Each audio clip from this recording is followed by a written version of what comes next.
Chapter 2: Rise of the Money Power. Second Era. The money power of the world entered upon a new and grander era of development when steam was applied to manufactures. In 1774, Watt perfected the steam engine, and this new servant of man, mightier than the genii of Oriental fable, was at once set at work propelling manufactures. The power loom, the spinning jenny, and the cotton gin were soon afterward invented, and gave a great impulse to steam manufacturing industry. The conditions of the time threw steam manufactures entirely into the hands of the London money power. Great Britain was the only country in Europe which had coal and iron for steam purposes. The capitalists of the East India Company were the only people in the world with capital to engage in the new industry, for the great trading companies of other countries had been broken down by British conquests.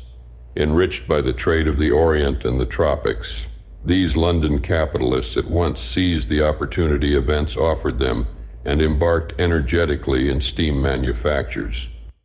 The East India Company, as such, did not engage in these manufactures. All the stockholders would not wish to invest in them. So large a corporation would be unwieldy, and the immensity of the monopoly might excite alarm and provoke opposition. It would be much better to operate through smaller corporations. A few capitalists might hold the stock of a great number of them without exciting jealousy, and their management would be quiet and easy. The different corporations were like the regiments of an army. It was easy to form them into brigades and divisions and army corps, so as to give them the compact solidity of a grand military organization. It had the flexibility of individual enterprise and the solidity of a despotism. The money kings adopted the policy of single corporate companies for each special enterprise. They built manufactories of all kinds. They started iron mills, woolen mills, cotton mills. Manufactures of all kinds sprung up on every side.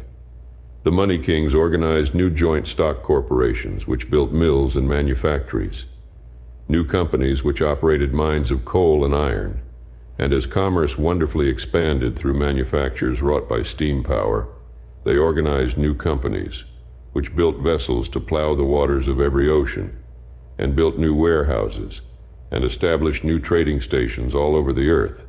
Commerce had languished in previous ages because the temperate zone had not sufficient cheap products suited to tropical demand to offer in exchange for tropical productions. Steam manufactures opened up a new commercial era. They greatly stimulated tropical production by offering manufactures in those markets. They also greatly stimulated industry in the temperate zone. In all the countries of the temperate zone, the demand for the manufactures of Britain was far beyond the ability to pay for them with exports.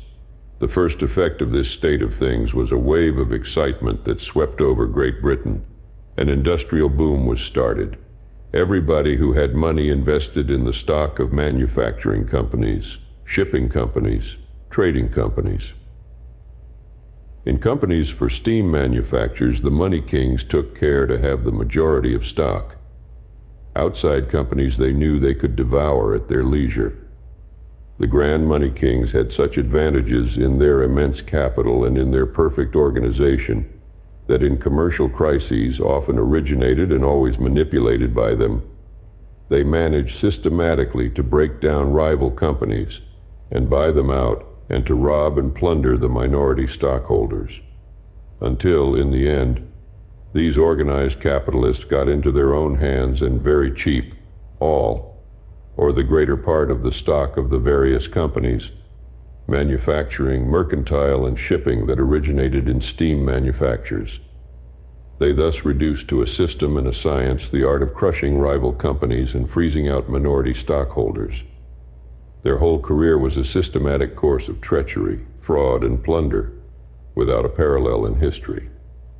They advanced step by step, always causing a boom in every new enterprise that enlisted much outside capital, and always managing to operate seasons of business disaster in which they lost a few hundred thousands by falling prices, a loss which they were abundantly able to stand.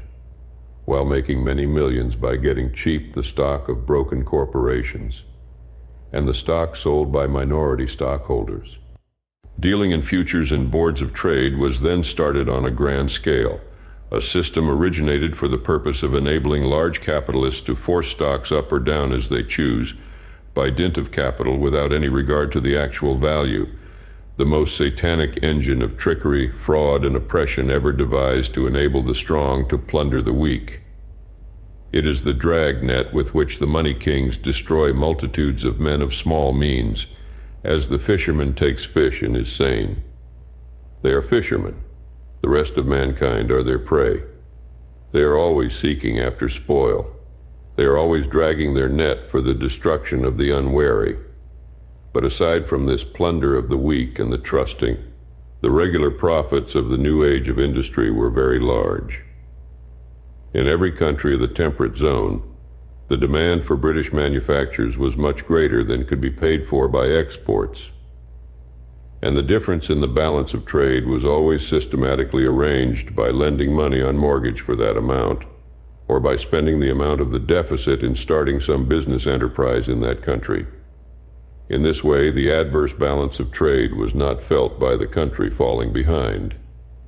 It bought all it wanted, and the adverse balance of trade actually made times better, for it caused the profits of the money kings to be invested in the country, stimulating business into activity. It only had the disadvantage that the business investment did not belong to the nation, but to the money kings, and the prosperity it caused was not national prosperity, but was the bloated gains of the money kings. This has been the regular method of the money kings for the last 100 years, starting new manufactures, new shipping companies, new trading companies, getting in all the outside capital possible and then freezing out minority stockholders and throttling outside corporations, getting all the nations in debt to them and making parasite investments to the amount of the deficit of the balance of trade, putting in the profits derived from the East India Company first, and then not only putting in its profits, but continually reinvesting all the profits of all their enterprises in the country, until their investments, accumulating like a rolling ball of snow, at last become an avalanche to bury beneath its weight the prosperity of the world. This has been the regular method of the money kings for the last 100 years, starting new manufactures, new shipping companies, new trading companies, getting in all the outside capital possible and then freezing out minority stockholders and throttling outside corporations, getting all the nations in debt to them and making parasite investments to the amount of the deficit of the balance of trade, putting in the profits derived from the East India Company first, and then not only putting in its profits, but continually reinvesting all the profits of all their enterprises in the country, until their investments, accumulating like a rolling ball of snow, at last become an avalanche to bury beneath its weight the prosperity of the world. The Rothschild Syndicate. Even in the beginning of this second era of the growth of the money power, it realized immense profits. Profits so great as enabled the money kings to loan the money necessary on both sides to sustain the immense armaments of the wars of the French Revolution. They let the British government and the powers warring against France have all the money they required, and they supplied to Napoleon and his allies the loans necessary for his campaigns.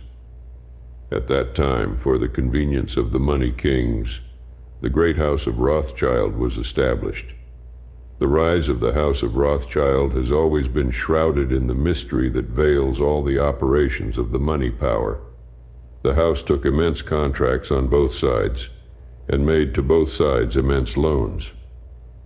Where the money came from has always been a mystery. The common explanation given of it is wholly inadequate to account for the sudden rise of the House of Rothschild into such enormous wealth. The only way to account for it is to suppose that the Rothschild family was chosen by the Jew money kings as the head and fiscal agency of a grand Jewish syndicate formed at that time to concentrate under one management the money of the Jew capitalists. It was a great convenience and a great source of power. The Rothschilds were chosen perhaps in part on account of their superior business qualifications, and perhaps in part because there were three brothers who could be heads of separate banking houses in London and Paris and Vienna. By such a syndicate, the Jews could lend money and take army contracts on both sides. And if in the end one side should achieve a decided triumph, the Rothschild on the winning side could save the Rothschild on the losing side, and thus the money of the Jews would be safe in any event. It was a grand stroke of Jewish skill and policy, the organization of this grand syndicate, but it was the first instance of the organization of a syndicate in the world, and it was never known as such. But with the usual readiness of mankind to believe in the sudden growth of vast fortunes from nothing, the world accepted the rise of the House of Rothschild as an individual fortune and not a syndicate. In our time, when combination of capital into syndicates is common, the house would be recognized at once as the head of a syndicate. The rise of the House of Rothschild is memorable as the first grand combination of the Jews in a syndicate for the transaction of a vast business in which all their capital might be combined. The Rothschilds became the head of the Jew money kings, and have ever since been the head of the Jews, acting as a syndicate. That house is probably at the head of the Jew money power of the world. When Napoleon fell, there remained but one grand imperialism in the world, the imperialism of capital, the Jew money power, centered in the money quarter of London. Since the fall of Napoleon, the nations of Europe have been maintaining war military establishments in time of peace at an expense far beyond their revenues. The London money kings have loaned them money to make up the annual deficit. They have invested in national debts alone about $26 billion. Besides these national debts are the loans to states and counties and municipalities and corporations and individuals, amounting in the aggregate, as it is estimated, to over $50 billion more. And then there are the immense amounts of their own investments in all the countries of the globe. The wealth of the money power is simply beyond calculation. It cannot amount to less than $160 billion. It is probably nearer 200 billions.